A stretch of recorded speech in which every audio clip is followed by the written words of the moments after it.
Hi ನಮಸ್ಕಾರ ಎಲ್ರಿಗೂ. Actually ಎಲ್ಲರಿಗೂ ಒಂದು ತಪ್ಪು ಕಲ್ಪನೆ ಇದೆ ಅಥವಾ ಡೌಟ್ ಇದೆ.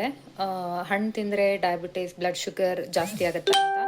ಬಟ್ ಆ್ಯಕ್ಚುಲಾಗಿ ಹಣ್ಣು ತಿಂದರೆ ಡಯಾಬಿಟೀಸ್ ಜಾಸ್ತಿ ಆಗಲ್ಲ, ಬಟ್ ಶುಗರ್ ಲೆವೆಲ್ಸ್ ಜಾಸ್ತಿ ಆಗಲ್ಲ. ಅಂದರೆ ಯಾವ ಟೈಮಲ್ಲಿ ತಿಂತಾ ಇದ್ದೀರಾ, ಸೊ ನೀವು ಬ್ಯಾಡ್ ಟೈಮಿಂಗಲ್ಲಿ ತಿಂತಾ ಇದ್ದರೆ ಡೆಫಿನೆಟ್ಲಿ ಜಾಸ್ತಿ ಆಗುತ್ತೆ. ಎಂಟಿ ಸ್ಟೊಮಕಲ್ಲಿ ತಿನ್ನೋದು ಬೇಡ.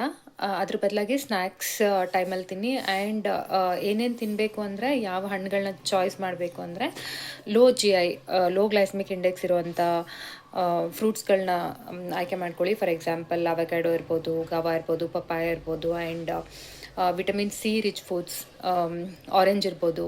ಆ್ಯಂಡ್ ಎಸ್ಪೆಷಲಿ ಆರೆಂಜ್ ಕನ್ಸ್ಯೂಮ್ ಮಾಡುವಾಗೆ ಬರೀ ಅದ್ರ ಪಲ್ಪ್ ಮಾತ್ರ ತೊಗೊಳೋದು ಬೇಡ. ಅದ್ರ ಮೇಲ್ಗಡೆ ಸಿಪ್ಪೆ ಏನಿರುತ್ತೆ, ಸಿಪ್ಪೆ ಅಂದರೆ ಒಳಪದ್ರ ವೈಟ್ ಕಲರ್ ಏನಿರುತ್ತೆ ಅದನ್ನು ತೊಗೊಳ್ಳಿ. ಬಿಕಾಸ್ ಅದು ಫೈಬರ್ ರಿಚ್ ಇರೋದ್ರಿಂದ ಅದು ತುಂಬ ಒಳ್ಳೆಯದು ಶುಗರ್ ಲೆವೆಲ್ಸ್ ರೆಡ್ಯೂಸ್ ಮಾಡಲಿಕ್ಕೆ.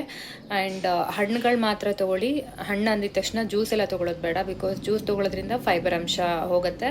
ಹಾಗಾಗಿ ನಿಮ್ಮದು ಶುಗರ್ ಲೆವೆಲ್ಸ್ ಜಾಸ್ತಿ ಆಗೋ ಚಾನ್ಸಸ್ ಇರುತ್ತೆ.